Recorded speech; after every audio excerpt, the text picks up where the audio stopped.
Hello everyone, how are you all? I hope you guys are doing well. Welcome back to our channel. And guys, आज के अपने इस session में हम practice set 9 discuss करेंगे। यहाँ पर भी हम आपके एज यूजुअल 25 क्वेश्चंस को डिस्कस करने वाले हैं, जो कि आपके UGC net JRF exam point of view के अकॉर्डिंग बहुत ही ज़्यादा बेनिफिशियल क्वेश्चंस आपके लिए प्रूव होंगे। ये क्वेश्चंस जो हम डिस्कस करेंगे ये आपके PYQ यानी कि प्रीवियस ईयर के क्वेश्चंस हैं, जिनको हम यहाँ पर डिस्कस करेंगे। आज का जो हमारा प्रैक्टिस सेट है, यहाँ पर हम कुछ इम्पॉर्टेंट यहाँ पर क्वांटिटी की अगर हम बात करें तो हम मैथ्स के जो क्वेश्चंस हैं उनकी क्वांटिटी थोड़ी ज़्यादा रखी है डेली जो हम प्रैक्टिस सेट करते आ रहे हैं उनके कंपैरिजन में। ठीक है, तो इसलिए वीडियो को विदाउट स्किप किए लास्ट तक ज़रूर देखें, क्योंकि ये जो मैथ्स वाले क्वेश्चन हैं इनका हम आपको सॉल्यूशन भी प्रोवाइड करेंगे, सिर्फ आंसर प्रोवाइड नहीं करेंगे, कैलकुलेशन कर भी बताने वाले हैं। तो ये आपके लिए बहुत ज़्यादा इंपॉर्टेंट रहेगा, इसलिए आपसे कुछ भी इम्पॉर्टेंट मिस ना हो, वीडियो को स्किप ना करें, लास्ट तक ज़रूर देखें। ठीक है, एंड वीडियो स्टार्ट करने से पहले फर्स्टली अगर अभी तक आपने हमारे चैनल को सब्सक्राइब नहीं किया है या फिर आप हमारे चैनल पर नए हैं तो यूजीसी नेट एग्ज़ाम की बेस्ट प्रिपरेशन के लिए चैनल को सब्सक्राइब करना बिल्कुल ना भूलें। साथ ही साथ बेल आइकन को भी प्रेस करें ताकि हम अपनी जब भी कोई न्यू वीडियो अपलोड करें तो उसका नोटिफिकेशन सबसे पहले आप तक पहुँच सके। गाइस देखिए, हम ऑलरेडी आपके 8 प्रैक्टिस सेट कवर कर चुके हैं, वहाँ पर हमने 25 क्वेश्चंस कवर किए हैं। तो इस तरह से आप देख लीजिए कि कितने सारे क्वेश्चंस को हम डिस्कस कर चुके हैं। हम लोगों ने 3 मॉडल पेपर्स कवर कर लिए हैं और इससे पहले भी हम काफ़ी सारे क्वेश्चंस को डिस्कस कर चुके हैं आपके अपकमिंग यूजीसी नेट एग्ज़ाम के, जो कि आपका 20 to 30 सितंबर के बीच कंडक्ट होने वाला है। तो इसलिए अपनी प्रिपरेशन को बेहतर ढंग से करने के लिए क्वेश्चंस को सॉल्व ज़रूर करते रहिए, प्रैक्टिस सेट लगाते रहिए, क्योंकि ये आपको बहुत ज़्यादा हेल्प करता है ड्यूरिंग द एग्जामिनेशन। तो चलिए without wasting much more time let's move towards our topic. Start करेंगे अपना आज का सेशन। देखेंगे सेशन का first question, and this question says that when an error of 1% is made in the length and breadth of a rectangle, the percentage error in the area of a rectangle will be। देखिए यहाँ पर आपसे पूछा है कि अगर rectangle क्या होता है जिसकी 2 साइड्स आपकी इक्वल होती हैं, सभी को पता होगा, पढ़ते आ रहे हैं बचपन से। ठीक है, तो ये जो रेक्टेंगल है इसकी लेंथ और इसकी ब्रेथ में, ये लेंथ हो गया, ये ब्रेथ हो गया, तो इसकी लेंथ और ब्रेथ में अगर 1% का एरर होता है तो जो इसका एरिया निकलेगा उस एरिया में जो है वह कितनी % एरर देखने को मिलेगा। तो देखिए परसेंटेज एरर की अगर हम बात करें लेंथ में, ठीक है, अगर लेंथ की परसेंटेज एरर की हम बात करेंगे तो यहाँ आपका फॉर्मूला रहेगा λL/L × 100। जब आप λL, अभी कितना एरर आ रहा है आपका 1% का, तो आप किसको कर देंगे 1/1 एंड × 100, तो इट बिकम्स 1%। ठीक है, अब same thing happens with breath also. अब हम परसेंटेज एरर ब्रेथ के लिए अगर निकालेंगे तो यहाँ पर भी आपका क्या आएगा ΔB, यानी कि डेल्टा ब्रेथ बाय ब्रेथ × 100, यानी कि 1/1 × 100 एंड इज इक्वल्स टू 1%। ठीक है, तो अब बस हमें कैलकुलेट करना है 1% एरर आपका निकल रहा है वहाँ से, लेंथ से 1% आपका ब्रेथ से निकल रहा है। तो एरिया की अगर हम बात करें, परसेंटेज एरर जो आपका एरिया में निकलेगा वो कितना होगा, तो वो होगा आपका ΔA/A और × 100। यहाँ हम क्या करेंगे 1+1 करेंगे परसेंटेज, तो 1+1 से आपका 2% आएगा, यानी कि the correct answer for this question is option number 2। आगे बढ़ेंगे, देखेंगे सेशन का next question, and this question says that the next number in the series. अब देखिए सीरीज़ है आपकी 2, 5, 9, 90, 37, और इस सीरीज़ में अगला नंबर क्या रहने वाला है। तो देखिए पैटर्न को सबसे पहले आइडेंटिफाई करना है। जब आप पैटर्न आइडेंटिफाई कर लेंगे आप आराम से नेक्स्ट नंबर बता सकते हैं। तो देखिए पैटर्न जब आप देख रहे होंगे तो यहाँ पर ना ही तो कोई एक हमें रेगुलर डिफरेंस दिखाई दे रहा है। किसी किसी सीक्वेंस में क्या होता है कि एक पर्टिकुलर डिफरेंस आपको हर 2 नंबर्स के बीच में दिखाई देता है, तो हम उस डिफरेंस की बेस पे या फिर एडिशन की बेस पर नेक्स्ट नंबर लिख लेते हैं।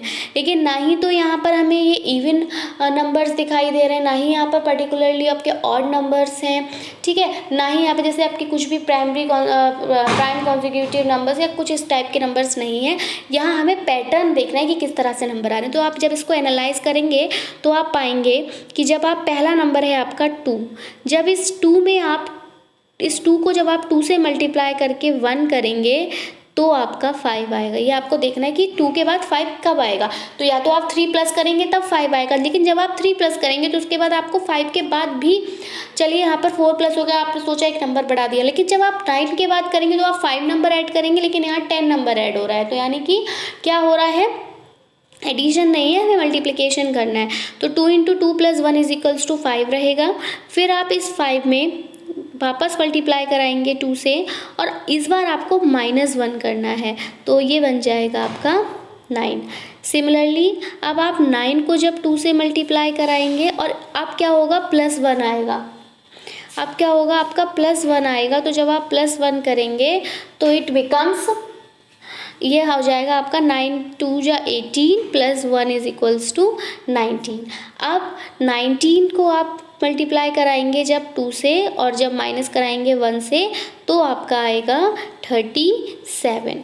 तो अब आपको नेक्स्ट क्या करना है, तो आपको नेक्स्ट करना है 37 × 2 एंड माइनस करा था तो इस बार प्लस होगा and it becomes 75। So option number B is the correct answer for this question. I hope आपको आंसर क्लियर हुआ होगा। आगे बढ़ते हैं अपने अगले क्वेश्चन की तरफ, देखेंगे नेक्स्ट क्वेश्चन। एंड यहाँ पर आपसे क्वेश्चन पूछा है कि there are 10 true false question in an examination. अगर कोई एग्जामिनेशन है वहाँ पर आपके 10 ट्रू और फॉल्स क्वेश्चंस हैं, तो इन क्वेश्चंस को आप आंसर कितनी तरह से कर सकते हो। तो देखिए, आप कोई भी अगर एक क्वेश्चन की हम बात करें तो आप उसको 2 तरह से आंसर करेंगे ना, या तो आप ट्रू लिखेंगे या फिर आप फॉल्स लिखेंगे, ठीक है। तो एक क्वेश्चन को आप 2 टाइप से आंसर करेंगे, ट्रू या फिर फॉल्स। तो क्वेश्चंस कितने थे, 10 थे। तो एक क्वेश्चन को आंसर करने के लिए आप कितनी वेज का इस्तेमाल कर रहे हैं, 2 का। तो इट मीन्स क्या रहेगा, आप 2 to the power 10, यानी कि 2 पे 10 की पावर रहेगी। जब आप इसको आप मल्टीप्लाई करेंगे 2 को 10 टाइम्स तो आप देखिए कितना आएगा। जब आपने 2 को 2 से मल्टीप्लाई करा इट बिकम्स 4। जब आपने इसको 4 को 2 से मल्टीप्लाई करा इट बिकम्स 8। जब आपने 8 को 2 से मल्टीप्लाई करा इट बिकम्स 16। जब आपने 16 को 2 से मल्टीप्लाई करा इट बिकम्स 32। जब आपने 32 को 2 से मल्टीप्लाई करा इट बिकम्स 64। जब आपने 64 को 2 से मल्टीप्लाई करा इट बिकम्स 2 4 = 8 and 2 6 = 12, यानी कि 128, ठीक है। अब जब आप 128 को 2 से मल्टीप्लाई करेंगे तो इट बिकम्स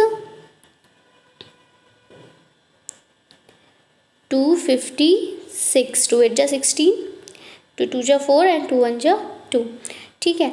256 को जब आप वापस 2 से मल्टीप्लाई करेंगे ये आपका बन जाएगा, 2 से मल्टीप्लाई करेंगे इट बिकम्स 512 एंड जब आप इसको 2 से मल्टीप्लाई करेंगे इट बिकम्स 1024। इस तरह से हमने 10 बार 2 को जब हमने 10 टाइम्स मल्टीप्लाई करा तो हमारा आंसर आया 1024, यानी कि option number D is the correct answer for this question. आगे बढ़ेंगे, देखेंगे सेशन का नेक्स्ट क्वेश्चन। अब यहाँ पर आपको नेक्स्ट टर्म बतानी है कि क्या रहेगी। बहुत इजी क्वेश्चन है ये, बस आप देखेंगे। देखिए, सबसे पहले तो आप फर्स्ट अल्फ़ाबेट का देखेंगे ना कि क्या पैटर्न रह रहा है। तो जब आप फर्स्ट अल्फ़ाबेट देखेंगे तो देखिए DF, यानी कि यहाँ पर आपका E का गैप रहा।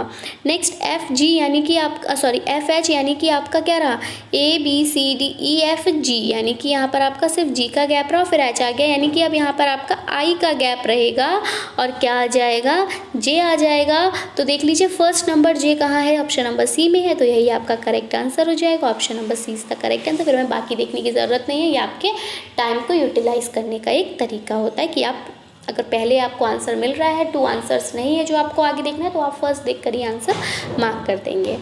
नेक्स्ट क्वेश्चन नंबर 30 है कि 3 individuals X Y Z hired a car. 3 individuals हैं जिनका नाम है एक्स वाई एंड जेड। इन्होंने क्या करा है, एक कार को हायर किया था। ठीक है, किस बेस पे किया था, इन्होंने 1040 रुपीज़ जो थे वो पे किए थे, और इन्होंने कितने कितने घंटे के लिए इस्तेमाल किया था। देखिए, तो एक्स ने 7 आवर्स के लिए इस्तेमाल की थी, वाई ने 8 आवर्स के लिए एंड जेड ने 11 आवर्स के लिए। तो ये टाइम ड्यूरेशन रहा था, इतना इन्होंने कलेक्टिवली उसको पेमेंट कर दिया था। ठीक है, एक्स वाई जेड ने। अब आपको ये बताना है कि वाई ने कितना चार्ज पे किया था। तो देखिए, जब हम वाई का चार्ज निकालेंगे तो सबसे पहले आप ये मान लीजिए कि जो कॉमन रेशियो रहा रेंट का, जो भी उन्होंने पे करा, उसको आप मान लीजिए कैपिटल आर।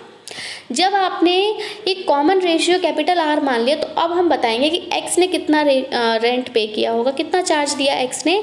तो एक्स ने दिया आपका 7 आर, सेम वाई ने आपका दिया 8 आर एंड जेड ने आप दिया 11 आर।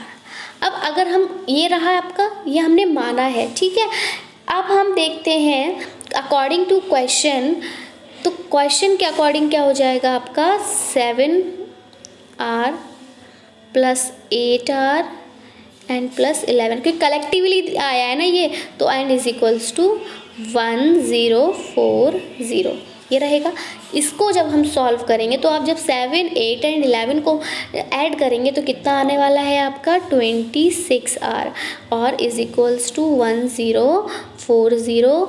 जब आप, अब आर हमें निकालना है तो हम 1040 को किससे डिवाइड करेंगे, 2 से करेंगे, 26 से करेंगे। तो एक बार हम सबसे पहले इसको शॉर्ट करेंगे, 2 से डिवाइड करेंगे। 2 1 जा 2, 2 3 जा 6, 2 5 जा 10, 2 2 जा 4 एंड 0, 13 1 जा 13 एंड 13 4 जा 52 एंड 0, यानी कि कितना आया आपका आंसर 40 आया। अब हमें चार्ज किसका बताना है, वाई का बताना है, यानी कि हम क्या करेंगे 8 × 40 करेंगे, क्योंकि ये हमारा कैपिटल आर निकला है और यहाँ पर 8 आर था, तो 8 आर जब होगा तो 8 × 40 होगा, यानी कि correct answer will be 320, option number B. इसी तरह से अगर आपसे पूछा जाए कि आप x का बताइए, तो आप क्या कर देंगे 7 × 40 कर देंगे, यानी कि कितना आएगा आपका 280 रुपीज़। ठीक है, 280 रुपीज़ आपके x ने दिए, 320 रुपीज़ 8 ने दिए। 11 का पूछ लिया जाए तो 11 × 40 यानी कि 440, और ये किसने पे करा, वाई ने, सॉरी जेड ने। तो इस तरह से आप सबका चार्जेस भी निकाल सकते हैं। ठीक है, आगे बढ़ेंगे, देखेंगे सेशन का नेक्स्ट क्वेश्चन। अब हमारे यूजुअली क्वेश्चन स्टार्ट हो रहे हैं जो हम डेली करते हैं। डिडक्टिव आर्ग्यूमेंट इन्वॉल्व्स, अब डिडक्टिव आर्ग्यूमेंट है, उसमें क्या आता है आपका सफिशिएंट एविडेंस आते हैं, क्रिटिकल थिंकिंग आती है, सीइंग लॉजिकल रिलेशंस आते हैं, या फिर रिपीटेड ऑब्जर्वेशन आती है। So the correct answer for this question is option number C, logical relations जो होते हैं ये आपके डिडक्टिव आर्ग्यूमेंट में इन्वॉल्व होते हैं।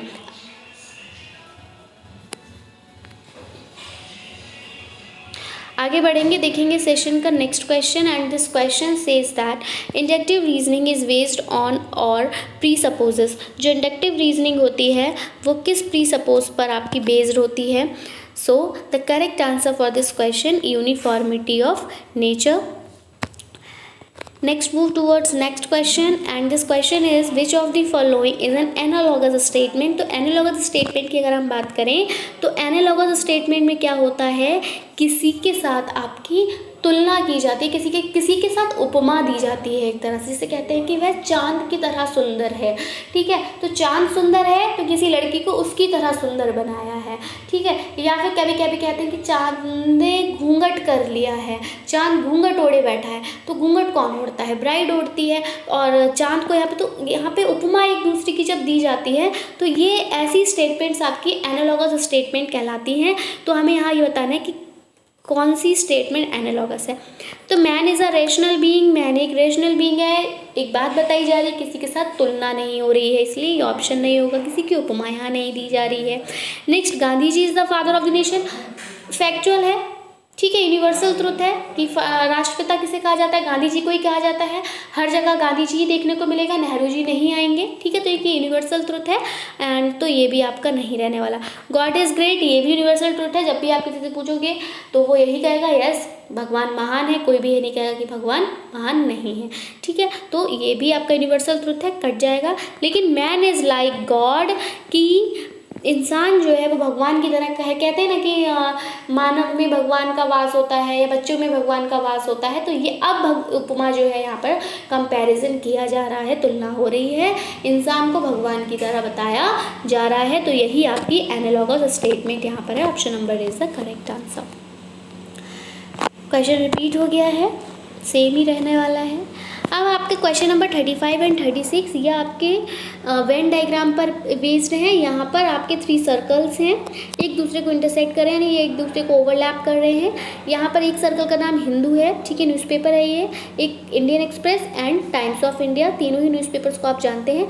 तो टोटल 50% जो हैं वो यहाँ पर सर्वे किए गए हैं और आपको अब नंबर बताने हैं कि कितने नंबर ऑफ पर्सन जो है कितना कितना न्यूज़पेपर पढ़ रहे हैं। वेन डायग्राम के अकॉर्डिंग क्वेश्चन को देखेंगे।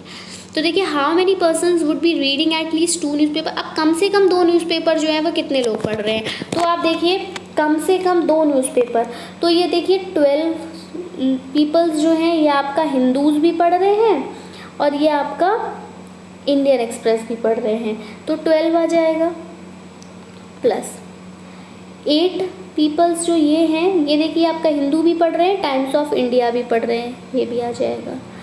फिर ये 5 जो हैं ये भी आपके 2 न्यूज़पेपर पढ़ रहे हैं, times of India and Indian express. और ये जो आपके 2 है, 2 वाला है, ये 2 वाला भी आपका एटलीस्ट यहाँ पर 2 लोग ऐसे हैं जो एटलीस्ट 2 कम से कम 2 न्यूज़पेपर पढ़ते ही पढ़ते, 3 पढ़ रहे हैं तो फिर अगर हम कम से कम पूछेंगे तो 2 भी आएंगे, तो यहाँ पर हम +2 करेंगे और जब हम इन्हें ऐड करेंगे तो आपका आंसर क्या आएगा, 12 8 20 20 25 27, यानी कि 27 पीपल्स आर देयर जो कि आपके एटलीस्ट 2 न्यूज़पेपर्स को रीड करते हैं। देख लेंगे यहाँ पर आंसर आपको ऑप्शन नंबर सी में दिखाई देगा। Option number C is the correct answer. Next जब हम देखेंगे कि how many persons would be reading almost 2 newspaper, अब पूरी तरह से 2 न्यूज़पेपर्स को पढ़ने वाले लोग, ठीक है, ऑलमोस्ट 2 न्यूज़पेपर्स। अब जब हम देखेंगे तो यहाँ देखेंगे ये देखिए 12 तो आएगा ही ऑलमोस्ट में, आपका 8 भी आएगा, आपका 5 भी आएगा। लेकिन अब ये जो 2 है ये आपके 3 न्यूज़पेपर को पढ़ रहा है, इसलिए इसको हम प्लस करने की जगह क्या करेंगे, माइनस करेंगे एंड इट विल बिकम 12 + 8 20, 25 - 2 = 23। तो 23 पर्सन्स ऐसे हैं जो ऑलमोस्ट 2 न्यूज़पेपर्स को पढ़ते हैं। सो the correct answer for this question is option number A. आगे बढ़ेंगे, देखेंगे सेशन का नेक्स्ट क्वेश्चन। यहाँ पर आपको ये ग्राफ दे रखा है और यहाँ पर आपको 4 यहाँ पर प्रोवाइडेड है इमेजेस और आपसे पूछा है कि कौन सा periodic behaviour regular periodic behaviour को शो नहीं कर रहा है वेरिएबल, ठीक है, वेरिएबल ft जो है कौन से डायग्राम में पीरियडिक बिहेवियर शो नहीं कर रहा रेगुलर। तो देखिए ये आपका रेगुलर ही है, जब एक बार ऊपर उठ रहा है, एक बार नीचे जा रहा है, फिर ऊपर उठ रहा है, फिर नीचे जा रहा है, फिर ऊपर उठ रहा है, फिर नीचे जा रहा है, तो इसका ये रेगुलर पैटर्न है, ठीक है, ये है आपका रेगुलर। दूसरा ये भी पहले आपका ऊपर उठा, फिर नीचे आया, फिर ऊपर उठा, फिर नीचे आया, ये भी एक रेगुलर पैटर्न में मूव कर रहा है, ये भी है। नेक्स्ट 4th वाला, ये भी पहले इधर गया, फिर इधर आया, फिर इधर गया, फिर ऊपर गया, फिर इधर आया, फिर ऐसे, तो ये भी आपका एक रेगुलर पैटर्न में ही चल रहा है, ठीक है, अल्टरनेशन में। लेकिन ये ऑप्शन नंबर 3 जो है ये आपका रेगुलर पैटर्न में नहीं चल रहा, पहले इधर से इधर आया था, फिर नीचे आ गया, फिर अब इसको कायदे में किधर जाना चाहिए था, इधर जाना चाहिए था, तो अब ये इधर ना जाके कहाँ जा रहा है, पहले क्या आया, पहले इधर से इधर गया, अब नीचे आ गया, अब नीचे से वापस ऊपर चला गया, फिर इधर चला गया, तो ये जो है ये आपका रेगुलर पैटर्न नहीं है। सो option number 3 is the correct answer for this question. आगे बढ़ेंगे, देखेंगे सेशन का, तो ऑप्शन यहाँ पर हम इसको मार्क करेंगे 3 जो है स्टेटमेंट, ये हमारी इर्रेगुलर पीरियडिक बिहेवियर को शो कर रहा है। नेक्स्ट आपको 38 to 40 क्वेश्चन को आंसर करना है ग्राफ की बेसिस पे, और लेकिन यहाँ पर मिस्टेक हो गई है, यही जो आपका वेन डायग्राम था वो पेस्ट हो गया, यहाँ ग्राफ कुछ और होगा, इसलिए क्वेश्चंस गलत हो गए। लेकिन हम इन क्वेश्चंस को सेपरेट एक वीडियो बनाकर वहाँ पर डिस्कस कर लेंगे। आपके इन 3 क्वेश्चंस को हम एक सेपरेट वीडियो में डिस्कस करेंगे, जहाँ पर कि हम जो ग्राफ है पूछा गया था उस ग्राफ की बेसिस पे क्वेश्चन को आंसर करेंगे। So I am sorry for that.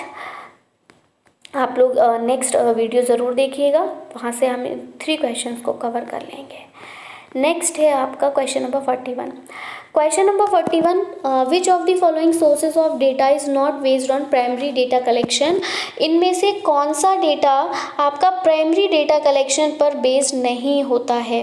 ठीक है, सेंसस ऑफ इंडिया,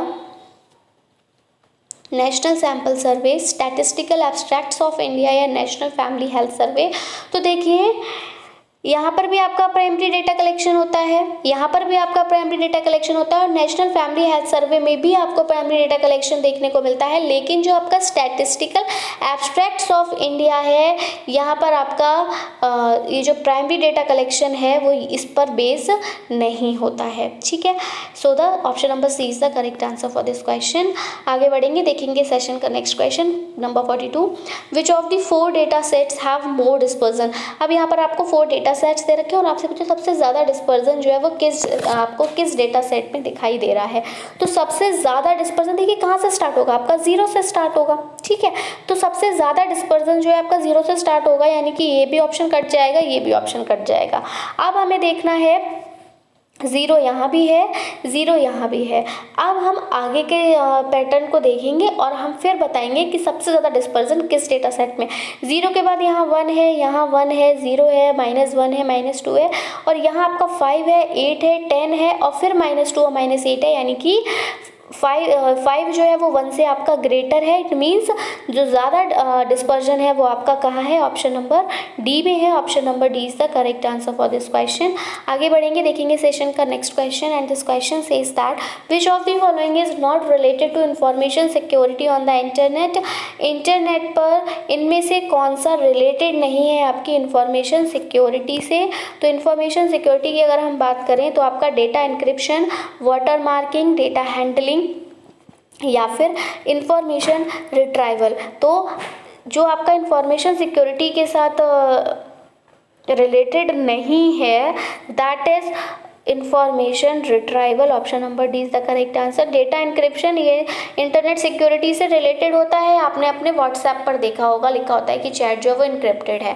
ठीक है, वाटर मार्किंग भी आपका इंफॉर्मेशन मतलब यहाँ पर आपकी इंफॉर्मेशन की सिक्योरिटी होती है, और डेटा हाइडिंग में तो आप इंफॉर्मेशन को किसी से छुपा ही रहे हैं। ठीक है, तो option number D is the correct answer. आगे बढ़ेंगे, which is the largest unit of storage among the following. इसका मैं आपको सीक्वेंस बता चुकी हूँ कि कैसे हम मूव करते हैं। तो फिर हमें अब लार्जेस्ट स्टोरेज बतानी है। तो जो लार्जेस्ट स्टोरेज है आपकी टेराबाइट है, और सीक्वेंस अगर आपको पता करना है तो आप प्रीवियस वीडियोस को चेक कर सकते हैं, आपने देखी होगी तो आप समझ गए होंगे। Option number is the correct answer for this question. फिर देखिए ये क्वेश्चन भी हम डिस्कस कर चुके हैं कि विट स्टैंड्स फॉर। तो विट आपका स्टैंड करता है किसके लिए, दैट इज बाइनरी डिजिट। इसको भी हम डिस्कस कर चुके हैं। So option number B is the correct answer for this question. Next question number 46, which one of the following is not a linear data structure. अब इनमें लीनियर डेटा स्ट्रक्चर कौन सा नहीं होगा। एरे जो है वो आपका लीनियर है, एक लाइन में ही चलेगा। ठीक है, क्वे जो है, अब जब क्वे एक लाइन ही है तो ये भी आपका लीनियर ही है। स्टैक भी आपका लीनियर है, लेकिन ये जो बाइनरी ट्री है, जब ट्री है यानी कि फिर आपका इस तरह से होगा। ठीक है, इस तरह से यहाँ पर ब्रांचिंग हो रही होगी, तो ये जो है आपका, ये आपका लीनियर नहीं होगा। तो option number B is the correct answer for this question. आगे बढ़ेंगे, देखेंगे question number 47, and which one of the following is not a network device. इनमें से नेटवर्क डिवाइस कौन सी नहीं है, रूटर, स्विच, हब या सीपीयू। तो आपको पता है सेंट्रल प्रोसेसिंग यूनिट, सीपीयू जो है ये आपका नेटवर्क डिवाइस नहीं है। आगे बढ़ेंगे, देखेंगे सेशन का नेक्स्ट क्वेश्चन। क्वेश्चन नंबर 8 यहाँ पूछा है कि कंपाइलर का इस्तेमाल किया जाता है फॉलोइंग इनमें से टू कन्वर्ट द, इनमें से किसी एक को कन्वर्ट करने के लिए ऑब्जेक्ट कोड में। ठीक है, तो कंपाइलर का इस्तेमाल हम हाई लेवल लैंग्वेज को ऑब्जेक्ट कोड में बदलने के लिए करते हैं, या लो लेवल लैंग्वेज को ऑब्जेक्ट कोड में बदलने के लिए करते हैं, असेंबली लैंग्वेज का नेचुरल लैंग्वेज को। तो क्लियर है बिल्कुल, option number A, high level language को ऑब्जेक्ट कोड में बदलने के लिए हम कंपाइलर का इस्तेमाल करते हैं। Option number A is the correct answer for this question. Question number 49, the great Indian bustard word is found in. तो जो ग्रेट इंडियन बस्टर्ड वर्ड है वो आपको कहाँ देखने को मिलती है? तो सभी को पता है हमें जो हमारी इंडियन बस्टर्ड वर्ड है ये आपकी थार डेजर्ट ऑफ राजस्थान में देखने को मिलती है।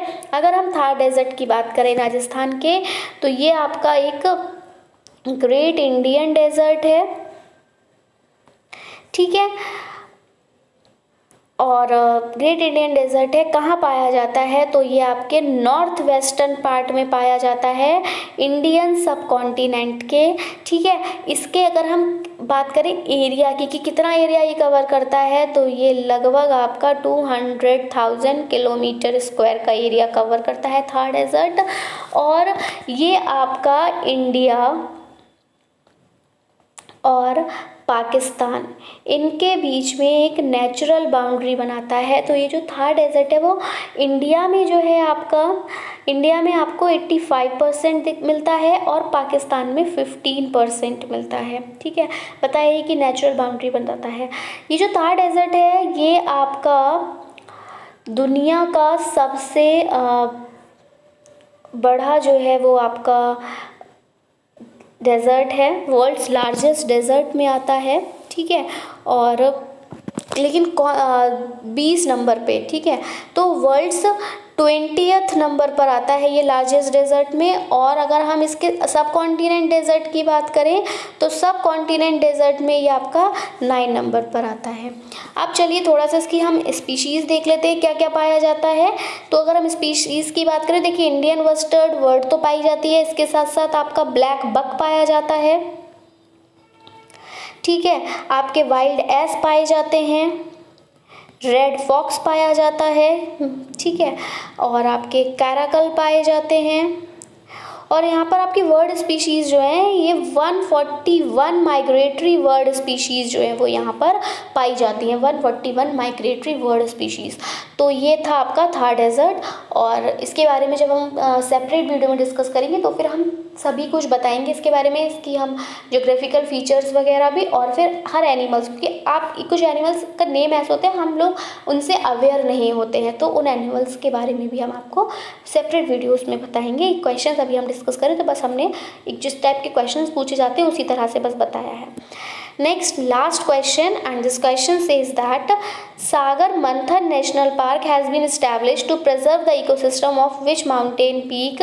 कौन सी माउंटेन पीक के इकोसिस्टम को प्रिजर्व करने के लिए सागर मंथन नेशनल पार्क को बनाया गया था? क्या कंचनजंगा, माउंट एवरेस्ट, अन्नपूर्णा या फिर धौलावीरा? सो the correct answer for this question is mount Everest. जो सागर मंथन नेशनल पार्क है वो माउंट एवरेस्ट के इकोसिस्टम को प्रिजर्व करने के लिए बनाया गया था।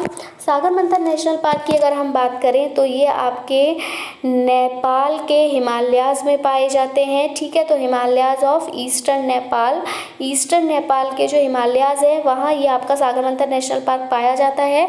इसके अगर हम एरिया की बात करें तो इसने 1148 किलोमीटर का इसका एरिया है जो कवर कर रखा है।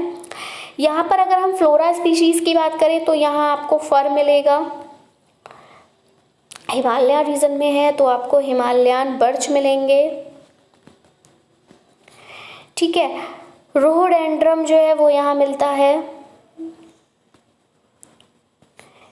ज्यूनिपर यहाँ पाया जाता है,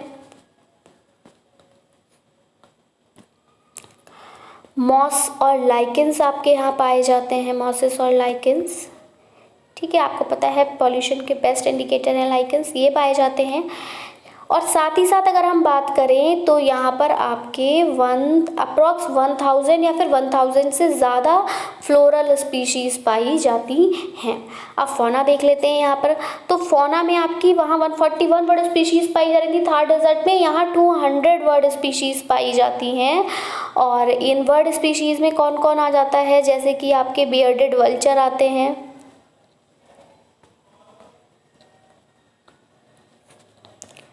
स्नो कॉक आते हैं, अल्पाइन कफ आता है, आपका इम्पेयान फीजेंट। ठीक है, इस तरह से इनके बारे में आप जानते नहीं हैं, हम जब सेपरेट वीडियो में कभी डिस्कस करेंगे तो इनके बारे में बताएंगे। तो ये आपकी फौना मतलब बर्ड स्पीशीज़ पाई जाती हैं। एनिमल्स में अगर हम बात करें तो वहाँ आपको मस्क डियर देखने को मिलेगा, हिमालयन सैरो देखने को मिलेंगे,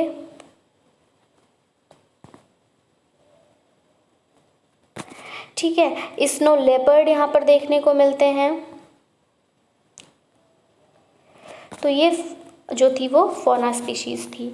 सो आई होप आपको वीडियो पसंद आया होगा। वीडियो पसंद आया तो प्लीज़ इसको अपने फ्रेंड्स में शेयर करें ताकि उनको भी इसका बेनिफिट मिल सके। वीडियो को लाइक करें। So that's it from my side. I will be coming back with some new important questions. Till then take care and bye bye. Thanks for watching. Thanks, have a nice day.